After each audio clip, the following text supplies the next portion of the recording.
ഇതാ ഒരു പുതിയ കഥ. ഒരിടത്ത് ഒരു ചെറിയ കുട്ടിയുണ്ടായിരുന്നു. അവന്റെ പേര് അപ്പു എന്നായിരുന്നു.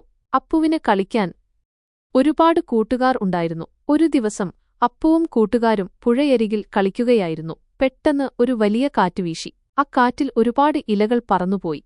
അപ്പുവും കൂട്ടുകാരും ആ ഇലകൾ പിടിക്കാൻ ഓട്ടി. അങ്ങനെ ഓടുന്നതിനിടയിൽ അപ്പു ഒരു ഗുഹ കണ്ടു. ആ ഗുഹയ്ക്കുള്ളിൽ എന്തോ തിളങ്ങുന്നതുപോലെ അപ്പുവിന് തോന്നി. അവൻ പേടിയോടെ പതുക്കെ ഗുഹയ്ക്കുള്ളിലേക്ക് നടന്നു. അവിടെ ചെന്നപ്പോൾ അവൻ അത്ഭുതപ്പെട്ടുപോയി. അവിടെ ഒരു വലിയ രത്നം തിളങ്ങുന്നുണ്ടായിരുന്നു. അപ്പു ആ രത്നം എടുത്തു. ആ രത്നത്തിന് ഒരു പ്രത്യേകതയുണ്ടായിരുന്നു. എന്താണെന്നറിയണ്ടേ? ആ രത്നം എന്താണോ ആഗ്രഹിക്കുന്നത് അത് സാധ്യമാക്കും. അപ്പുവിന് ഒരുപാട് സന്തോഷമായി. അവൻ ആ രത്നം ഉപയോഗിച്ച് ഒരുപാട് നല്ല കാര്യങ്ങൾ ചെയ്തു. അവൻ പാവപ്പെട്ടവർക്ക് ഭക്ഷണം നൽകി, രോഗികൾക്ക് മരുന്ന് നൽകി, സ്കൂളുകൾ പണിതു. അങ്ങനെ എല്ലാവരും സന്തോഷത്തോടെ ജീവിച്ചു.